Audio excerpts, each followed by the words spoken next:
Provavelmente você já viu um filme, uma série, um jogo ou uma série animada com um personagem que tem um impacto na história igualado com o protagonista da história. Mais especificamente, e ele é um vilão secundário. Entre parênteses aqui, eu tô querendo falar que esse vilão secundário é melhor que o protagonista. Eu tô falando que ele só tem um negócio, uma relevância igual de um protagonista, tá ligado? E ó, vou dar alguns exemplos aqui. Naruto e Pain de Naruto, Vovô e Sagat de Street Fighter, Homem-Aranha e Venom de Homem-Aranha. E eu fiquei surpreso que o Venom não é o maior vilão do Homem-Aranha, o maior vilão é o Duende Verde. Que desperdício. Ichigo Kurosaki e Green Joe de Bleach. E na verdade tem muitos mais exemplos por aí. Eu só não vou falar todos porque daria um vídeo de 1000 horas pra... E não sei se vocês notaram, mas muito desses vilões secundários bons são geralmente de animes. E por quê? Não sei, eu acho que porque Deus quis assim. E um dos animes que... Mas tem um anime que se destaca, que se chama Demon Slayer ou Kimetsu no Yaiba, como é conhecido lá no Japão. E quando foi pesquisar os vilões secundários mais fodas, um dos primeiros que apareceu foi o Lua Superior 3, a Casa. E nesse vídeo eu vou falar como a Casa, mesmo ele sendo só um vilão secundário, é um personagem que tem uma popularidade igual ao do Tanjiro. Pra quem tá assistindo aí e não sabe, ele é o protagonista do Kimetsu. Se pá, pra mim o Akaza é muito melhor que o Michael Jackson, quer dizer, Muzan, né? Porque também o Muzan é burro pra porra, mano, vai tomar no cu. E também vou fazer esse vídeo pra aproveitar o hype do filme novo que vai lançar do Demon Slayer. E vai sair aqui no Brasil 11 de setembro. E ainda bem que essa data não vai ser lançada nos Estados Unidos, porque lá senão eles vão achar que vai ter um Oni com poder de avião, sacou? Haha, que engraçado. Bora lá contar a história de como ele conseguiu ser muito foda de Demon Slayer. E dá o like, se inscreve e bora. O nome verdadeiro do Akaza é Hakuji, quando na época que ele era humano. Não temos muitas informações da mãe dele, só que o Hakuji foi criado pelo seu pai, que sofria de uma doença. E para piorar a situação, eles eram pobres, então eles não tinham dinheiro para pagar um remédio. Então o que o Hakuji decidiu fazer? Decidiu roubar um remédio com apenas 11 anos de idade. Porra, com 11 anos eu tava batendo punheta, mano. Voltando, são espancados pelos policiais e deixando marcas de bandido no Hakuji. Infelizmente seu pai tinha ficado chateado com a vida que seu filho estava levando de bandido, então o pai do Hakuji acabou se matando. Hakuji, depois da morte de seu pai, ele acabou se transformando no marginal e se tornou extremamente violento e começou a espancar qualquer um que ele encontrava na rua. Até um grande dia que Hakuji encontrou um lutador que parecia ser de karatê. O nome dele era Keizo, que ele tinha um coração muito bom. E Hakuji não gostou disso, então foi partir pra cima de Keizo. Só que, impressionantemente, Hakuji perdeu e Keizo acabou saindo vitorioso. Só que Keizo achou a força do garoto muito impressionante, então decidiu adotá-lo como seu discípulo do seu dojo chamado Soryu Dojo. Então Hakuji se transformou no primeiro discípulo do Keizo. No começo parecia que Keizo era só um mestre de Hakuji, só que depois eles tiveram uma relação parecida com pai e filho. Só que o Keizo tinha uma filha chamada Koyuki, que sofria de uma doença, e por isso que Keizo abriu esse dojo, para conseguir ganhar dinheiro e ajudar a sua filha que sofria dessa doença. Em 3 anos do Hakuji treinando com Keizo, ele se tornou um dos melhores discípulos dele, porque também afinal ele era um único discípulo que o Keizo tinha, só que fazendo parte da família, tá ligado? Só que Hakuji começou a ter um relacionamento com a filha dele, Koyuki, que nesse período de 3 anos já estava muito melhor.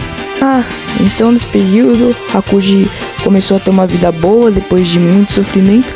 Nada poderia acontecer. Esquece que eu falei. Keizo e Koyuki foram mortos. Foram mortos por um dojo rival do Soryu-jo, que era o dojo do Keizo. Então Hakuji, vendo isso, mata todos os caras do dojo. Muzan vê aquilo como uma oportunidade de Hakuji se tornar um aliado dele. Então Muzan dá um pouquinho de seu sangue para o Hakuji se transformar num Lua Superior. Hakuji se transforma num Lua Superior e também muda seu nome para Akaza. E o que significa Akaza? Vamos para a aula de japonês. Por umas pesquisas que eu fiz por aí, Akaza significa uma coisa como brutal, porque o Akaza é o único Lua superior, na verdade, eu acho que é um dos únicos Kizukis, que são os Luas inferiores e superiores, que luta na base da porrada.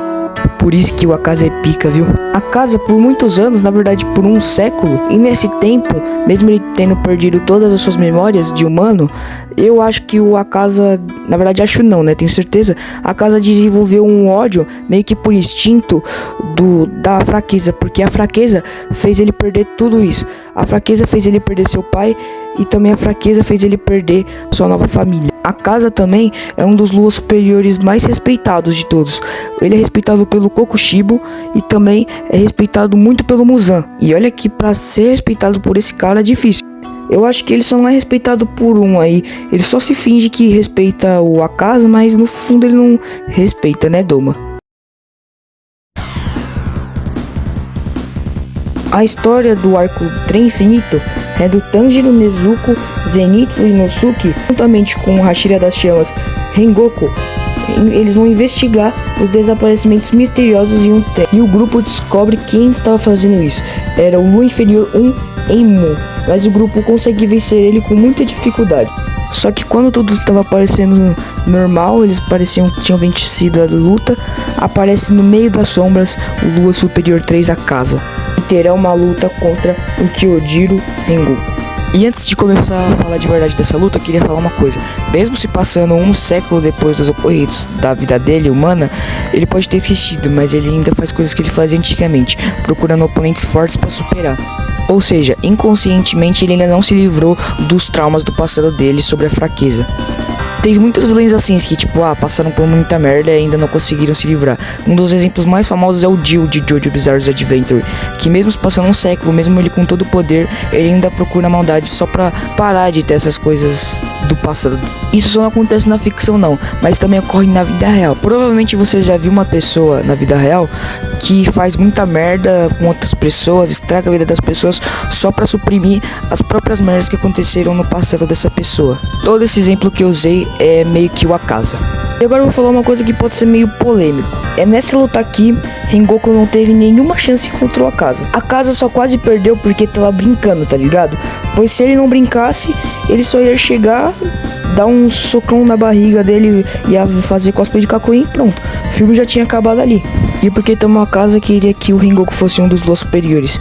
Mano, era só usar o conselho do Tsukiwara, falar que no Castelo Infinito tinha churrasco. Churras! Voltando.